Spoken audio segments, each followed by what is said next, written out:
Assalamualaikum warahmatullahi wabarakatuh. Alhamdulillah. Allahumma sholli ala Sayyidina Muhammad wa ala ali Sayyidina Muhammad. Sahabat fillah dimanapun Anda berada, pada video kali ini saya akan memberikan sedikit pengetahuan tentang rukunnya sholat. Nampaknya rukun sholat ini memang sepele saja, tapi tidak semua orang tahu tentang apa itu rukun sholat. Apabila kita tidak tahu, maka sholat kita tidak akan diterima atau tidak sah. Rukun sholat itu sendiri ada 13, dan 13 itu dibagi menjadi 3 bagian. Yang pertama ialah rukun qauli. Rukun qauli atau perkataan atau bacaan. Itu yang pertama, rukun qauli. Yang kedua ialah rukun qalbi atau hati. Ya, yang kedua rukun qalbi atau hati. Dan yang ketiga ialah rukun fi'li. Ya, yang ketiga adalah rukun fi'li atau perbuatan. Oke, setelah kita bagi 3 seperti yang sudah saya sebutkan tadi, maka kita akan bahas satu persatu. Yang pertama tadi adalah rukun qauli atau perkataan atau bacaan. Apa yang harus kita katakan, apa yang harus kita baca di dalam sholat itu sendiri, itu namanya rukun qauli. Rukun qauli ini terdiri dari 5. Yang pertama takbiratul ihram, ialah mengangkat kedua belah tangan setelah membaca niat Allahu Akbar. Dan takbiratul ihram ini karena dia rukun qauli, maka dia harus terdengar oleh telinga kita. Tidak boleh senyap begitu saja bacaannya, tidak boleh. Telinga kita sendiri harus mendengarnya, makanya tidak boleh pelan, tidak boleh di dalam hati begitu, tidak boleh.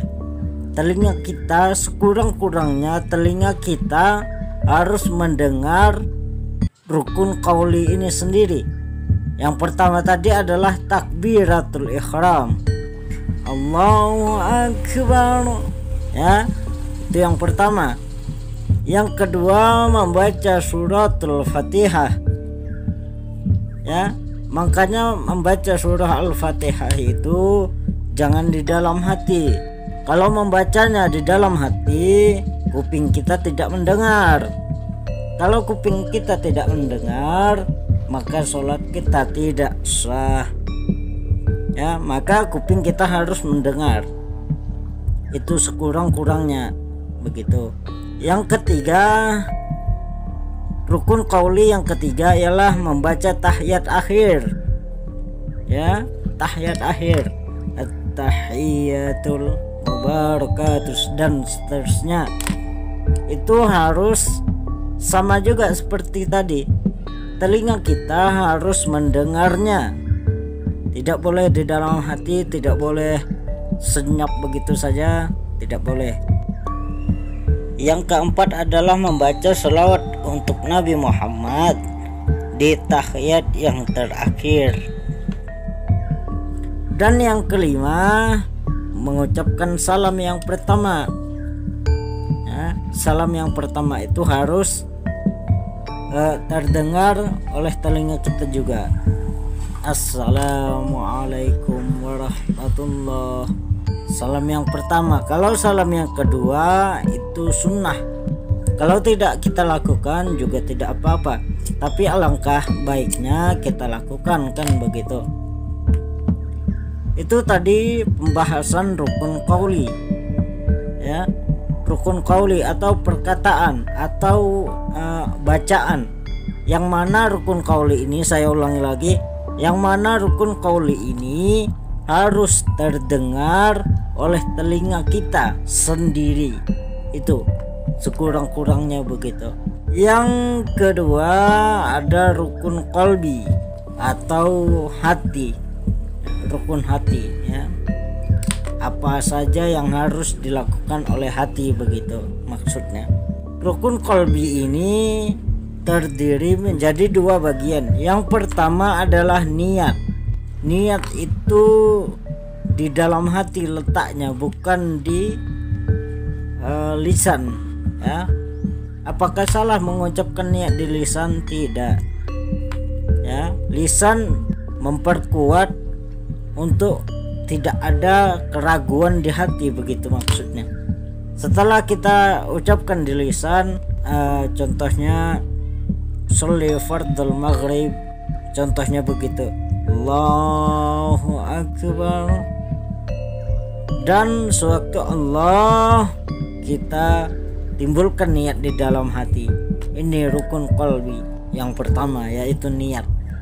Dan yang kedua adalah tertib. Dan kita langsung ke pembahasan yang terakhir, yaitu rukun fi'li. Rukun fi'li atau perbuatan atau pergerakan terbagi menjadi 6 bagian ya. Rukun fi'li ini terbagi menjadi 6 bagian. Yang pertama, qiyam, berdiri dengan betul-betul, dengan sesungguhnya berdiri, kecuali orang itu tidak sanggup untuk berdiri. Itu tidak apa-apa, karena sholat itu tidak ada pemaksaan untuk berdiri. Kalau tidak sanggup berdiri maka duduklah. Kalau tidak sanggup duduk maka berbaringlah. Kalau tidak sanggup berbaring ya dengan isyarat saja ya, gerakan mata dan lain sebagainya. Kalau tidak sanggup juga ya kuburkanlah ya. Itu tadi rukun fi'li yang pertama, ialah berdiri.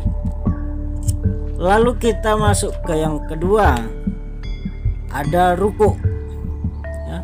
Ruku itu harus sempurna. Bagaimana ruku yang sempurna?